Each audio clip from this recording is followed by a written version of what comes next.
Friends, welcome to my channel. કેમ છો બધા મજામાં? તો આજે હું તમારા માટે લઈને આવી છું ચકરીની રેસિપી. આપણે ઘઉંના લોટમાંથી ચકરી છે એ બનાવવાના છીએ. આ ચકરીની રેસિપી છે એ તમે પૂરેપૂરી જોશો તો સરસ એવી ફરસી ચકરી બનીને રેડી થશે. તો એના માટે મેં અહીં કોટનનું એક થોડું પતલું હોય એ ટાઈપનું કપડું લઈ લીધું છે અને એમાં 3 કપ જેટલો ઘઉંનો લોટ લેવાનો છે. હવે આને કપડાને આ રીતે આપણે બાંધી અને લોટને આપણે બફાવા મૂકી દઈશું.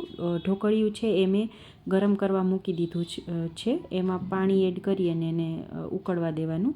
સરસ એવું પાણી ઉકળી ગયું છે. હવે આપણે જે કાપડની પોટલી બનાવી હતી એને ઢોકળિયામાં મૂકી અને એને 15થી 20 મિનિટ માટે આપણે સ્ટીમ થવા દઈશું.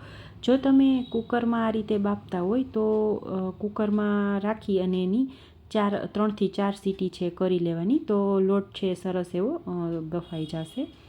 તો થોડું એવું ઠંડુ પડે પછી આપણે પોટલીને ખોલીશું અને લોટ છે એ સરસ એવો બફાઈ ગયો છે. તમે જોઈ શકો છો એકદમ સરસ ગઠ્ઠો બનીને રેડી થઈ ગયો છે. હવે આપણે એને થોડી આ રીતે તોડી લઈશું.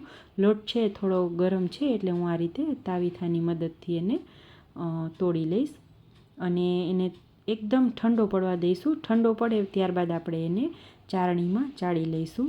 આ લોટને ઠંડો પડે પછી ચાળી અને આપણે એનો લોટ બાંધીશું.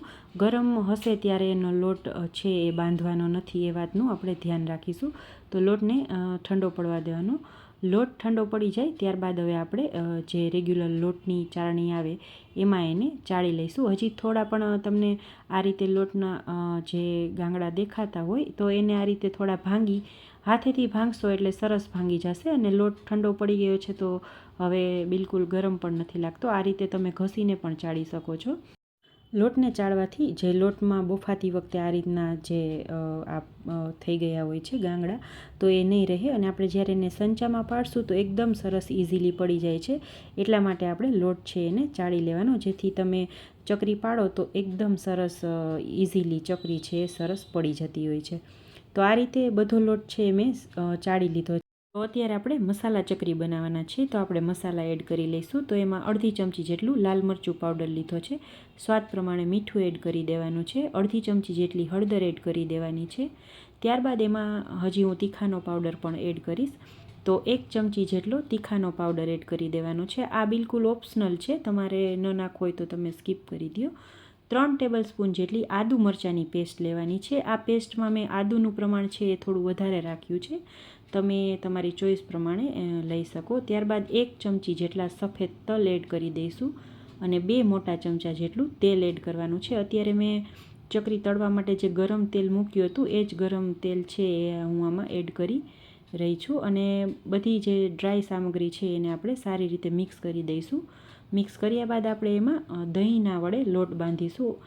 અત્યારે જે મેં દહીં લીધું છે એ ઘરનું મીડિયમ ખાટું દહીં છે, એના વડે જ આપણે લોટ બાંધવાનો છે, કેમ કે આપણે આમાં પાણીનો બિલકુલ ઉપયોગ નથી કરવાનો. તો જરૂરિયાત પ્રમાણે જોઈએ એટલા દહીંથી લોટ છે બાંધી લેવાનો.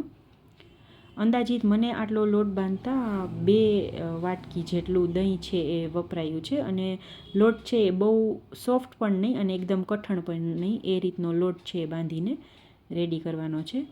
તો તમે જોઈ શકો છો આપણો લોટ છે સરસ બંધાઈ ગયો છે. હવે આપણે એને 10 મિનિટ માટે રેસ્ટ આપી દઈશું એટલે લોટ છે સરસ સેટ થઈ જાય. તો 10 મિનિટ પછી આપણે હવે એની ચકરી પાડી લઈશું. તો એના માટે મેં અહીં ચકરી માટેનો જે સંચો હોય એ લઈ લીધો છે. એને તેલથી થોડો ગ્રીસ કરી લઈશું. અને જ્યારે પણ આપણે સંચામાં લોટ છે એ ભરીએ ત્યારે એને થોડો એવો મસળી લેવાનો. આ રીતે થોડું જેટલો આપણે ભરવો હોય, સંચો નાનો મોટો હોય તો એ પ્રમાણે એમાં ફિલિંગ્સ છે આપણે ભરીશું. તો આ રીતે મેં આ રીતનો લુઓ લઈ અને થોડો સારી રીતે મસળી લેવાનો. ત્યારબાદ આપણે એને સંચામાં મૂકી દઈશું અને બાકીનો લોટ છે એને આપણે ઢાંકી દેવાનો, જેથી લોટ છે એ સુકાઈ ન જાય. આ રીતે હવે આખો સંચો ભરી અને આપણે ચકરી છે બનાવી લેવાની છે. તો હું તમને આ રીતે થોડું નજીકથી બતાવી રહી છું. આ રીતે આપણે જ્યારે ચકરી પાડીએ તો જે વચ્ચેનો ભાગ છે એને થોડો આ રીતે પ્રેસ કરી દેવાનો, એટલે સરસ એવું ચોંટી જાય અને પછી એને એકદમ નજીક આ રીતે એની સ્ટ્રીપ છે એ બને એટલી નજીક રાખવાની. જો વચ્ચે થોડો પણ ગેપ રહેશે તો ચકરી છે એ તેલમાં તળતી વખતે થોડું છૂટી પડી જશે. હવે જ્યારે આપણે ચકરી પાડી લઈએ એટલે આ રીતે જે ખૂણો છે એને આ રીતે થોડો પ્રેસ કરી અને દબાવી દેવાનું. હવે અત્યારે હું તમને થોડું આ રીતે ઉપરથી બતાવી રહી છું. એ રીતે આપણે ચકરી છે એ પાડી લેવાની. આ રીતે થોડું પ્રેસ કરશું તો ચકરી છે અહીંયાથી ખુલશે નહીં. તો આ રીતે બધી ચકરી છે એ મેં પાડીને રેડી કરી લેવાની. ત્યાં સુધીમાં થોડી એવી ચકરી છે એ થોડી સુકાઈ પણ જશે અને તેલમાં તળતી વખતે બિલકુલ ભાંગવાની પણ બીક નહીં રહે. એટલે આ રીતે થોડી વધારે ક્વોન્ટિટીમાં પહેલાં બનાવી લેવાની અને પછી આપણે એકી સાથે એને તળી લઈશું. તો આ રીતે તમે જોઈ શકો છો મેં બધી ચકરી છે રેડી કરી લીધી છે. હજી બીજી પણ બીજા પ્લેટમાં મૂકી દીધી છે. ચેક આપણે કરી લેશું. તેલ છે ગરમ કરવા મેં મૂકી દીધું હતું. આ રીતે થોડો એકદમથી ઉપર આવે એટલે આપણું ચકરી તળવા માટેનું તેલ છે રેડી છે. અને ગેસની ફ્લેમ અત્યારે આપણે ચકરી નાખતી વખતે લો કરી દેવાની છે. પછી આપણે મીડિયમ ફ્લેમ ઉપર એને તળી લઈશું. તો આ રીતે ચકરી નાખ્યા બાદ એને તરત આપણે ફેરવીશું નહીં.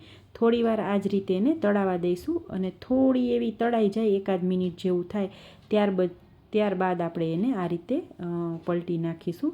જો તરત જ તમે પલટાવશો તો ચકરી છે એ ભાંગી જવાની બીક લાગતી હોય છે. તો જો અમુક વાતનું આપણે ધ્યાન રાખશું તો આપણી ચકરી છે એ પરફેક્ટ એવી બનીને રેડી થશે. તો આ રીતે એને મીડિયમ ફ્લેમ ઉપર હવે આપણે તળી લઈશું અને થોડીવાર માટે આપણે એને વચ્ચે વચ્ચે આ રીતે પલટાવતા રહીશું.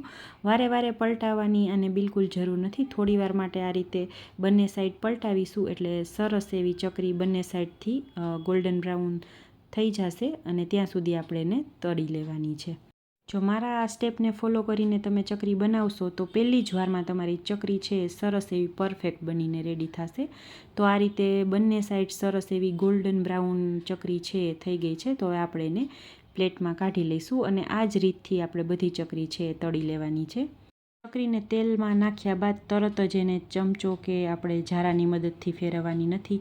એને એકાદ મિનિટ જેવી થવા દઈશું. ત્યારબાદ ફેરવીશું તો આપણી ચકરી છે સરસ એવી બનીને રેડી થશે. તો તમે જોઈ શકો છો સરસ એવી ચકરી બનીને રેડી થઈ ગઈ છે. આને તમે એરટાઇટ ડબ્બામાં 15 દિવસ માટે સ્ટોર કરીને રાખી શકો છો. બિલકુલ પણ ખરાબ નથી થતી. Thank you.